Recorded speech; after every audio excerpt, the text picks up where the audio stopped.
नमस्कार दोस्तों, मैं Piyush Patel profit from it की ओर से आप सबका हार्दिक स्वागत करता हूं।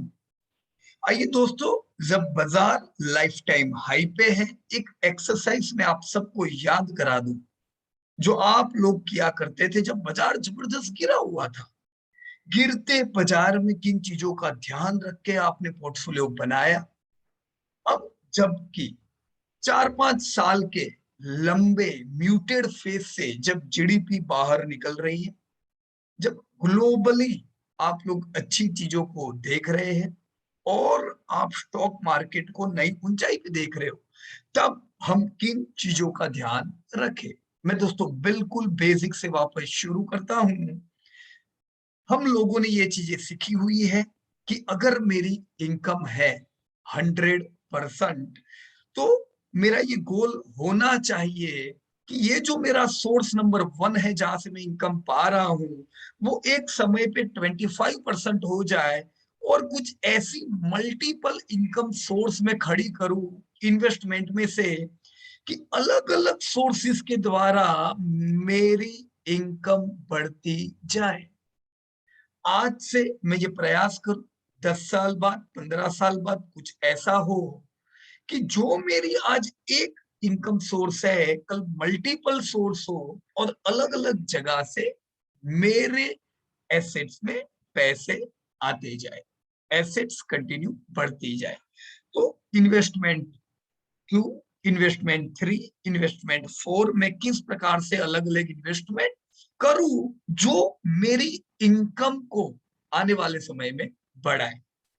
इसी गोल के तहत हम सब लोगों ने दोस्तों प्लान किया था कि जो मेरे पास इनकम आज आ रही है, भले आज वो एक सिंगल सोर्स से आ रही है, भले आज मेरी सैलरी है मेरे बिजनेस में से आ रही है, पर जो मेरी इनकम आती है, मैं जानता हूं 50% तो मेरे एसेंशियल्स के पीछे खर्च होने ही वाली है, वो मैं नहीं रोक सकता।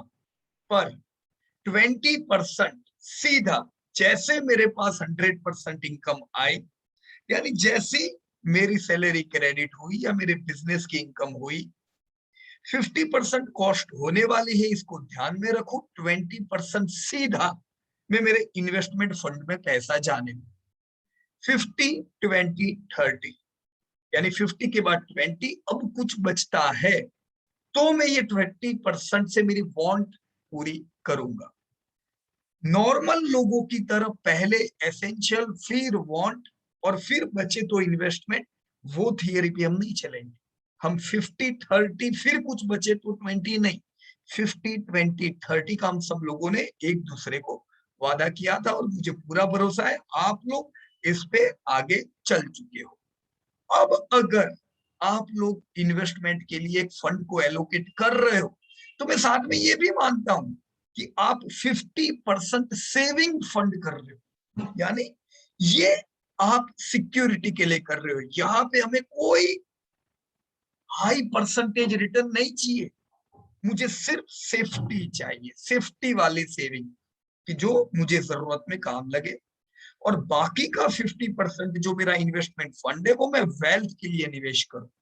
दोस्तों, सेफ्टी में आपकी फिक्स डिपॉजिट्स आ सकती है, आपके बॉन्ड्स आ सकते हैं, गोल्ड यानी कुछ मेटल्स आ सकती है, अलग अलग प्रकार का निवेश आप सेफ्टी के लिए कर सकते हो। साथ में वेल्थ में आपकी इन्वेस्टमेंट प्रायोरिटीज आती है, इक्विटी हो सकता है, रियल एस्टेट हो सकती है, ये सारी चीजें ऑब्वियसली वेल्थ में गिनी जाती है। अब मैं वेल्थ के लिए अगर पोर्टफोलियो बना रहा हूं, ऑब्वियस सी चीज है, मुझे 6% तो एफडी में मिलने वाला है। तो मैं जब वेल्थ में पैसा बनाना चाहता हूं, तो मुझे 12% मिलना चाहिए, ये तो गोल लेके मैं चलूंगा। राइट, हर साल नहीं चाहिए, क्योंकि ये वेल्थ है, ये सेविंग नहीं है कि सेविंग एफडी की तरह हर साल 12% बढ़ेगा। ये कुछ साल -20-20% भी जाएगा, तब दुखी नहीं होने का। उसी प्रकार से कुछ साल +40-40% जाएगा, तो ओवर कॉन्फिडेंस भी नहीं आ जाने का कि मैं बहुत होशियार हूं, मेरी वजह से हो रहा है। नो, ये तो एक गेम का पार्ट है, जैसे नेगेटिव गेम होती है, पॉजिटिव गेम होती है। राइट, तो over the period of time मुझे 12% मिलना चाहिए, ये गोल में मेरे वेल्थ के लिए रखता हूं। तो मुझे अगर 12% वेल्थ से चाहिए, मुझे एफडी में 6% मिलने वाला, पर ये एफडी में मेरे को परसेंटेज नहीं चाहिए, तो खाली सेफ्टी के लिए। अब वेल्थ में 12% पाने के लिए भारत एक बढ़िया मार्केट है, जिसका जीडीपी 9% से तो बढ़ेगा ऐसा एस्टिमेटेड है। तो 9% जीडीपी बढ़ेगा यानी आपको सेविंग से तो ज्यादा ही मिलने वाला है। इंडिया में निवेश करते हो तो एक चीज तय होगी, एफडी से तेजी से पैसा बढ़ेगा, राइट। अब मुझे इंडिया से भी तेजी से पैसा देखना है, तो मुझे कुछ ऐसे सेक्टर देखने हैं जो इंडिया से तेज दौड़े। तो अब मैं वो डेप्थ पे नहीं जाऊंगा कि ये सेक्टर वो सेक्टर। ओवरऑल अगर ब्रॉड वे में देखो तो रिटेल एक इंडिया का फास्टेस्ट ग्रोइंग सेक्टर है। मान लीजिए मैंने एक अंदाजा लिया, जैसा आपको लास्ट एक्सरसाइज में जैद भाई ने बताया था कि रिटेल में 30% निवेश करना चाहिए, because retail is the fastest growing sector of India. Finance में हमें 25% इन्वेस्ट करना चाहिए, finance is also fastest growing sector of India. Technology में 25%, ये तीन तो हमारे फास्टेस्ट ग्रोइंग सेक्टर हुए। हेल्थ केयर बनता है 10% निवेश करना, इंफ्रा बनता है 10% निवेश करना। बाकी के जो सेक्टर है वो प्लस माइनस हो सकते हैं, लेकिन ये हमारे प्रायोरिटी सेक्टर, राइट। तो मैं प्रयास करूंगा, देखो जरूरी नहीं आप परफेक्ट ऐसा कर सको, पर हम प्रयास ऐसा करें कि भाई रिटेल में ज्यादा निवेश हो। रिटेल, फाइनेंस, टेक्नोलॉजी में आपका ओवरऑल पोर्टफोलियो फोकस हो जाना चाहिए। अब ऐसा नहीं होना चाहिए कि इंफ्रा में ही आपका 80% निवेश हो गया, राइट। आपका क्या होना चाहिए, ये जो 3 प्रायोरिटी सेक्टर है उसी में हमारा 80% इन्वेस्टमेंट आ जाए, तो वो हमारे लिए एक बढ़िया वेल्थ क्रिएशन कर सकता है, right. So this 3 are our priority sector, health care second priority, पूरा सेकंड प्रायोरिटी। तो अब मैं प्रयास करूंगा चलो ऐसा पोर्टफोलियो बनाए। तो अब मैं मुनीर के और प्रशांत जी के कंबाइंड वर्क पे आ जाता हूँ। प्रशांत जी ने की टीम ने आप लोगों को 5 स्टार रेटिंग बताए थे, ये कंपनी 5 स्टार रेटिंग वाली है। अगर जैद भाई ने बोला कि ये सेक्टर में डालना है तो प्रशांत जी ने 5 स्टार रेटिंग दी है, और मुनीर ने उसको वेटेज दिया कि भाई ये सब कंपनी में इतना वेटेज डालू तो ये बढ़िया है। तो यहाँ पे प्रयास किया था मुनीर ने कि चलो रिटेल में 30% डालना है, देखो परफेक्ट उसने 30% आपको देके दिया है, राइट। तो रिटेल में किधर डालेंगे, ये सब अलग अलग कंपनियां हैं। मान लीजिए जुबिलेंट फूड में आप 5% डाल रहे हो, तो जुबिलेंट में क्यों 5%? ये आज से नहीं, हम पहले से 5% यहाँ पे कहते हैं। क्यों? क्योंकि ये प्रायोरिटी सेक्टर है, 5 स्टार रेटिंग कंपनी है, मार्केट शेयर सबसे बढ़िया है, डेप्ट फ्री कंपनी है, तो बनता है आपका वेटेज। डीमार्ट 4%, 5% क्यों नहीं? क्योंकि रिलायंस भी तो कुछ ले जाएगा, रिलायंस वैसे देखा जाए तो सबसे बड़ा रिटेल है। तो इसी प्रकार से अब मैं इसकी डेप्थ में नहीं जा रहा हूं यहाँ पे कि ये सब क्यों इतने रेटिंग दिए। ये रेटिंग जानने के लिए आप मुनीर का वीडियो देख लो, प्रशांत जी का वीडियो देख लो, राइट। पर यहाँ पे 21 कंपनियां सॉर्ट की गई है। अब ब्रिटानिया नेस्ले दोनों लिखा है, आपके पास नेस्ले इट्स ऑल राइट, जरूरी नहीं है फिर ब्रिटानिया लो। आपके लिए ब्रिटानिया है इट्स ऑल राइट, जरूरी नहीं है नेस्ले लो। वैसे ही मरिको है इट्स ऑल राइट, गोदरेज है इट्स ऑल राइट, दोनों एक ही बात है, राइट, सेम सेक्टर है। सो इनको हमने यहाँ पे वेटेज नहीं दिया है। तो ये एक अंदाजा मुनीर ने आपको बताया। मैं आपको पहले से डिस्क्लोजर बता दूं कि जो कुछ इन लोगों ने आपसे डिस्कस किया था उस एक्सरसाइज में, आपको जरूरी नहीं है उनके हिसाब से चलो, ये उनके व्यू है, राइट। आप अपना व्यू बना सकते हो हमेशा। देखो वैसे देखा जाए तो किसी का सुनने का नहीं, खुद के ही व्यू रखने चाहिए, राइट। प्रशांत, मुनीर, जैद भाई, जो भी अलग अलग लोगों ने अपने अपने व्यू दिए, तो उन्होंने भी किसी का नहीं सुना है, उन्होंने डेटा एनालिसिस किया, डेटा के आधार पे व्यू बनाए। आप अपने व्यू बनाओ, डेटा देखो, राइट। ये फाइनेंस सेक्टर है, देखो यहाँ पे भी है बजाज फिनो, एचडीएफसी बैंक, अलग अलग इन्होंने व्यू दिए हुए वेटेज। फाइनेंस में आपका 24% वेटेज हुआ। अब जैद भाई ने मुनीर को बोला 25% वेटेज, पर वो नहीं दे सका, इट्स ऑल राइट। वो चाहे तो एसबीआई में 2% निवेश कर सकता है 25% करने के लिए, all right. Now that's technology. Technology में वो नहीं कर सका 25%, उसने 22% किया हुआ, इट्स ऑल राइट। आप चाहो तो कहीं पे वेटेज बढ़ा के कर लो, right. But this all are the companies where he has invested. देखो जोमाटो, नजारा में भी उसने किया है आधा आधा टका, राइट। क्यों? आप जानते ही हो, अभी उसके डेप्थ में नहीं जाना है, क्यों आधा ही टका यहाँ पे डालना है। हेल्थ केयर 11% ये इन्वेस्टेड, देखो यहाँ पे भी लालपत is a priority, not from today, since long time. Infra, 13% he has invested. None of the companies he have given more than 4%. So there is some reason, right? So पूरा bifurcate हो गया. ये है आपका पूरा wealth portfolio. Now this is just a simple portfolio. जरूरी नहीं है वो बोले ऐसा करने का, आप अपने हिसाब से चलो. टोटल 54 कंपनीज है, but it's a very well diversified portfolio. Risk free बोल सकते. कैसे रिस्क है यार? How how there is risk? कोई एक माइक्रो सेक्टर में आपका पूरा निवेश नहीं है, कोई एक कंपनी में आपका पूरा निवेश नहीं है. वेल डाइवर्सिफाइड है ना, वेल फोकस्ड. देखो फोकस क्यों बोलूंगा पता है आप? आपने मानता हूं चलो 54 कंपनी में आपका 100% पैसा लगाया, राइट? अब see very important thing I am going to discuss. 3000 company है निफ्टी में. ये 3000 कंपनी का मार्केट कैप कितना होता है? 225 लाख करोड़. कितना? 225 लाख करोड़ आपका 3000 कंपनी का मार्केट कैप. अब यहाँ पे जो मुनीर ने 54 कंपनीज का जो आपको लिस्ट दिया, आप जानते हो 54 कंपनी का मार्केट कैप कितना है?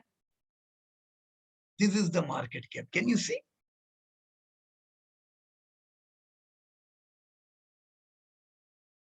कितना है? 91 लाख करोड़. तो जस्ट अंदाजा लगो क्या फैंटास्टिक फोकस किया है उसमें. आप अपने हिसाब से चलना, लेकिन इस प्रकार से कंपेयर करना कि 3000 कंपनी का अगर मार्केट कैप 225 लाख करोड़ होता है, ऐसा कैसे हो सकता है कि मुनीर की खाली 54 फोकस्ड कंपनी, यानी ये 3000 की खाली 2% हुई दोस्तों. और ये 2% आधा मार्केट कैप के बराबर है. खाली 54 companies are responsible for 41% market cap. तो 3000 एक तरफ, 54 एक तरफ, आप कैसे बोल सकते हो फोकस नहीं है? 100% ये वेल फोकस्ड पोर्टफोलियो है. जिस well 54 is 50% of Nifty 300. Wonderful मेरे हिसाब से. यहाँ पे हर एक कंपनी का ईपीएस, ये ऑटो ईपीएस इन्होंने लिया हुआ है, राइट? अब ये जो ईपीएस ऑटो लिया हुआ है, राइट, फॉर्मूला से, तो ये ईपीएस आपका पिछले साल का है, राइट? अब जस्ट यूं ही अंदाजे के लिए कि देखो आपका सारों का टोटल किया तो 91 लाख करोड़ का मार्केट कैप हुआ, राइट? ईपीएस कितना होता है अगर सब एक एक कंपनी खरीदी तो? 2837 का आपका ईपीएस हुआ. इसमें कुछ नेगेटिव ईपीएस भी है, गोदरेज प्रॉपर्टीज जैसे पीवीआर, जोमेटो. तो 2837 का आपका नेगेटिव ईपीएस हुआ. सब एक एक शेयर लिए तो 1,86,000 का निवेश हुआ, राइट? तो आपका 54 शेयर, 1,86,000 का निवेश, राइट? इस प्रकार से अगर आपने किया तो आपकी यील्ड अभी की कितनी बनती है? 1.5%. How much? 1.5%. Got it? अब 1.5% ये जो यील्ड है, ये 2021 की अर्निंग के हिसाब से है. आप हो 2022 में, 2021 में ये अर्निंग 28,373. मेरे हिसाब से इस साल आपकी जो अर्निंग है ये 20% से तो कम से कम बढ़ने वाली है. यानी इस साल आपकी अर्निंग कितनी होगी? अंदाजे से 3,500 पार करेगी. तो मेरे हिसाब से आपकी जो यील्ड असल में इस साल की होगी वो अंदाजे से इतनी तो होनी चाहिए, 1.8, राइट? अप्रोक्सीमेटली मैं कह रहा हूं, पर फिर भी चलो हम पिछले साल की यील्ड माने तो भी 1.5% यील्ड. 1.5% यील्ड अच्छी नहीं. कम से कम मेरे को, मैं इस साल की यील्ड देखूं तो भी 1.8 है. अच्छी नहीं है. अच्छी नहीं है मतलब क्या? अर्निंग अच्छी नहीं है क्या? नहीं दोस्तों, अर्निंग के हिसाब से भाव ज्यादा है, इसलिए ये यील्ड आपकी 1.8% आती है. See what should be the rule? कम से कम मेरे को 3% यील्ड मिलनी चाहिए. 3% yield I should get, right? तो 3% यील्ड अगर मेरे को मिलती है तो वो मेरे लिए अच्छी चीज है. अब 3% यील्ड पाने के लिए क्या हो तो मुझे 3% यील्ड मिले? दो चीज हो. या तो ये जो 1,86,000 जो मुझे एक एक शेयर लेने के लिए चाहिए ये घट जाए. मान लो ये 1.5 लाख हो जाए. तो ये कौन से केस में हो सकता है? अगर भाव कम हो जाए. तो भाव कब कम होंगे? फॉल में. तो अगर फॉल आता है तो मेरी यील्ड ऑटोमेटिकली बढ़ जाती है, मैं सस्ते ले सकूंगा. या दूसरा है आपकी अर्निंग बढ़ जाए. राइट। अब अर्निंग तो बढ़ने ही वाली, उसमें कोई डाउट नहीं है, तो ये यील्ड आपकी बढ़ेगी। पर फिर भी मैंने ये आपकी 15% ग्रोथ के हिसाब से गिनी, 20% ग्रोथ के हिसाब से गिनी, तो भी यील्ड कम है 1.8%। कम से कम कितनी चाहिए? 3%। राइट। अब अगर आपने पिछले साल ले लिए शेयर तो आपको 3% यील्ड मिलेगा ही है, क्योंकि पिछले साल थोड़ी ना इनके भाव 1,86,000 के हिसाब से थे। आपकी बाइंग प्राइस लिख दो, आपको पता चल जाएगा आपकी यील्ड क्या है। राइट। तो बाय करते समय का मेरा ध्यान क्या हो, मेरे को 3% यील्ड मिले। अगर नहीं तो देखो क्या नुकसान होता है। ये मैं मान के चल रहा हूँ 1.5% यील्ड। कैसे गिना मैंने? 1,86,000 डाला, मेरे को मिला कितना? 2837 पिछले साल के हिसाब से 2837। राइट। अब 1.5% यील्ड 2030 यानी 9 साल बाद मेरी यील्ड कितनी होगी? अगर मैं यहाँ पे 15% का भी ग्रोथ गिनता हूँ, 15% का, तो आज की मेरी जो अर्निंग है, मैंने एक बार मान लो 1,86,000 निवेश कर दिया, this was my one time investment. Right. तो एक बार 1,86,000 डालने पे मेरे को इस साल 2,800 मिले। पर ये अगर 15% से ग्रोथ होता है तो मेरे को 2030 आते आते मेरे को करीबन 10,000 रुपए तो मेरे को हर साल मिलने वाले। राइट। तो मेरी इनकम बढ़ गई ना। पर कितनी हुई? 5%। 5% एक्स्ट्रा ऑर्डिनरी नहीं है, ये तो वैसे भी मेरे को एफडी में मिलने वाली थी। तो बताओ मेरे को क्या फायदा हुआ? नहीं हुआ ना ज्यादा। क्यों नहीं हुआ? क्योंकि मैं महंगे लेने को आ रहा हूं, मैं रैली में बाय कर रहा हूं। राइट। अगर आप लोगों ने पिछले साल फॉल में लिए तो ये गिनती सीधी 5 के बदले आपकी 10% हो जाएगी, 15% हो जाएगी। कैसे? मैं आपको बताता हूँ। राइट। 2035 में भी आपकी यील्ड होती है 11%। अब देखो वैसे आपके पास कोई चॉइस नहीं है। अगर आपने महंगे भी लिया तो भी अगर आप समय देते हो तो आपकी एनुअली 11% जाती है, जो और कहीं नहीं जाने वाली है। यही रुपया एफडी में होगा, वो आपको 5% ही देने वाला है। तो समय दे रहे हो, आपकी एनुअल इनकम तो बढ़ रही, लेकिन महंगे लेने पे यील्ड एक्स्ट्रा ऑर्डिनरी नहीं रहती। समय देना पड़ता है आपको अच्छी यील्ड लेने के लिए। अब यहाँ पे मैंने एक उदाहरण दिया है, थोड़ा ध्यान से देखना इस चीज को। राइट। दो इंपॉर्टेंट पैरामीटर में डिस्कस कर रहा हूं। एक मैंने आपको बोला, सब मेरे को बहुत लोग बोलते पीयूष भाई यार लाख डालना है 10 शेयर बता दो, 10,000 यूं डाल देता हूँ। अरे इक्वल वेटेज उसको बोलते हैं। इक्वल वेटेज थोड़ी ना अच्छा पोर्टफोलियो है। अब आंख बंद करके सबको एक ही तराजू में तोलोगे, लाल पथलैब को भी वही तराजू में, गेल को भी वही तराजू में, ये थोड़ी ना अच्छी चीज है। मेरे को जहां पे ग्रोथ ज्यादा दिखी, जिसके रेटिंग ज्यादा आते, उसको ज्यादा वेटेज देना चाहिए। तो जस्ट देखो इधर एक मैंने उदाहरण लिया है कि मान लीजिए आपने वेटेज के हिसाब से किया, वेटेज के हिसाब से। राइट। तो फॉर एग्जाम्पल वेटेज के हिसाब से अगर मैं गिनता हूं, मेरी ईपीएस होती है 51 रुपीज। राइट। यहाँ पे जैसे आधा वेटेज है, मैंने आधे वेटेज को ईपीएस से मल्टीप्लाई कर दिया। तो अगर मेरी ईपीएस 51 होती है, यही शेयर लेने के लिए मेरे को 3,000 रुपया चाहिए। यील्ड कितनी हुई? 1.7%। देखो क्या स्मार्ट काम हो गया। कैसे स्मार्ट? मैं इक्वल वेटेज करता हूं, 1.5% यील्ड मिल रही है। मैंने वेटेज के हिसाब से लिया 1.7%, यानी weightage is more smarter than equal weightage. तो जो जगह पे ज्यादा अर्निंग है उसको वेटेज ज्यादा देना चाहिए।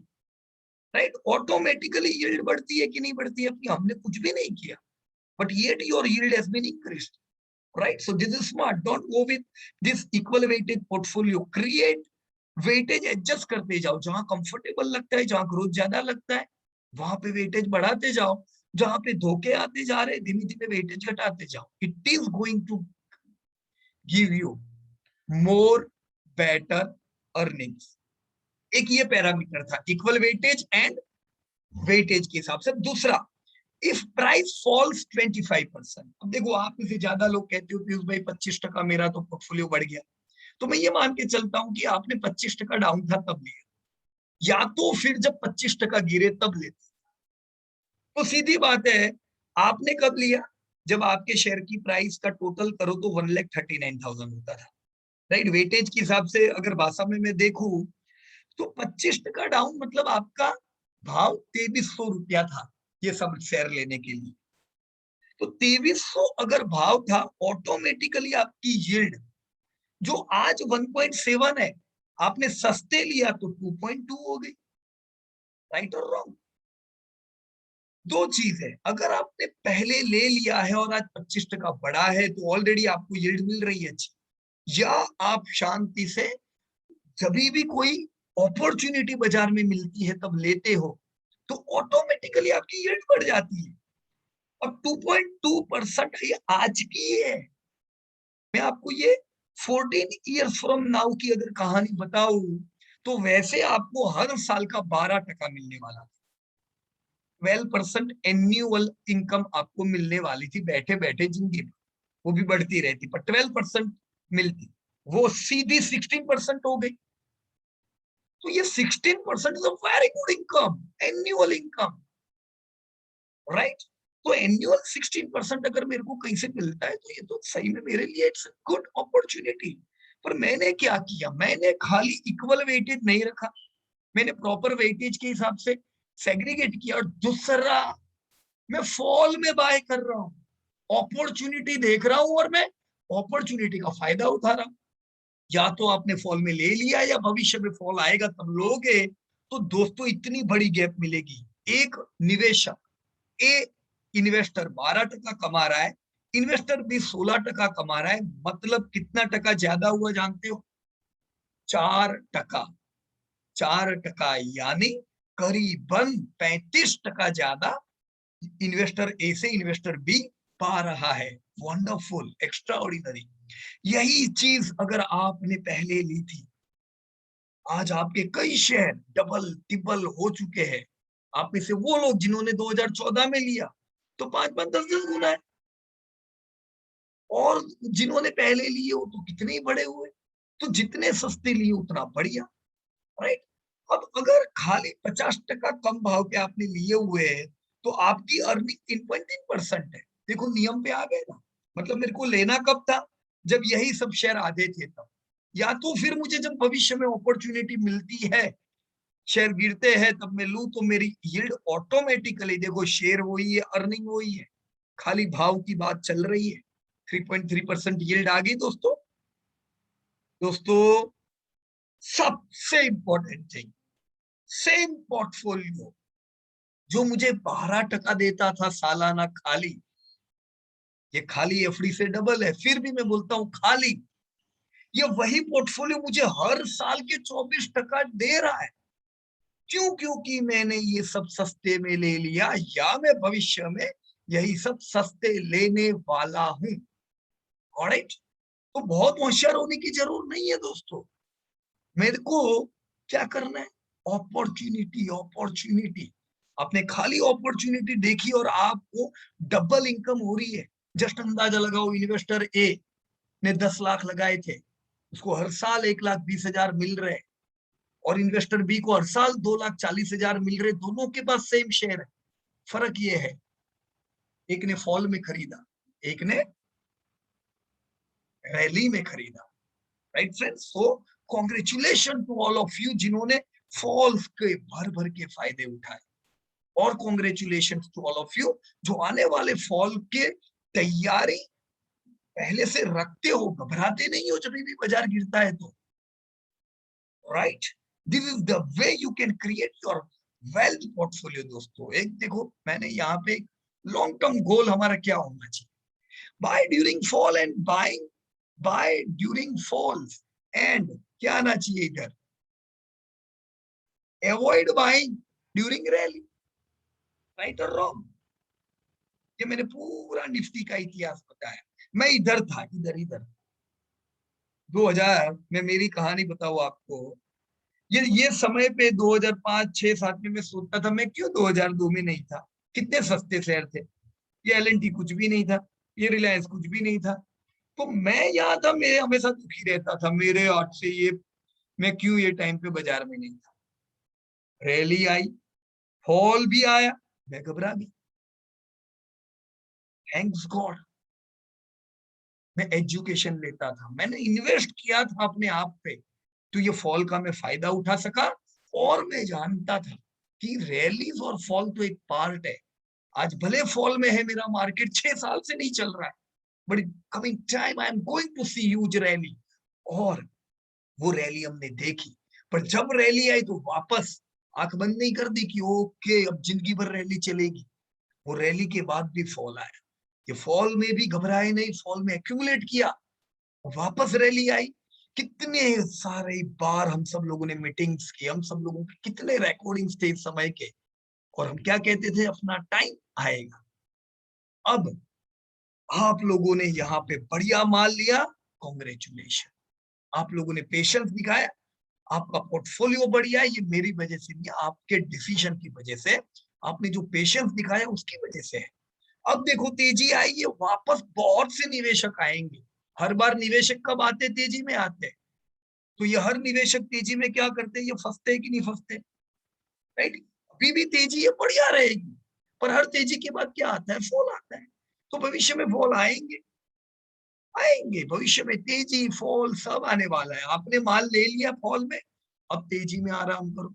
अगर फॉल में बराबर माल ले लिया है, तेजी में शांति से फिक्स सिक्योरिटीज में अपना वेटेज बढ़ाते जाओ, ताकि वापस जब फॉल आए और फायदा उठा सको आप, राइट।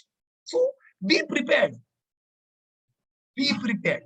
ये दोनों चीज आप आने वाले 15 साल में देखने वाले हो। पास्ट 15 साल का ये चित्र, आने वाले 15 साल का चित्र। बाजार कोई जादुई चीज नहीं है। हम अगर पेशेंस रखे, फॉल्स का फायदा उठाए, फॉल्स में वो बड़ी बड़ी बातें ना करें।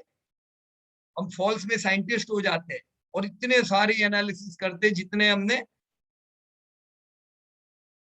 कभी किए नहीं होते, और हम बाय नहीं कर पाते हैं। ऐसा नहीं होना चाहिए, right. Be prepared, falls and rallies are part of the game. I will tell you how to become rich as per Warren Buffett. Close the door. Be fearful when others are greedy. Be greedy when others are fearful.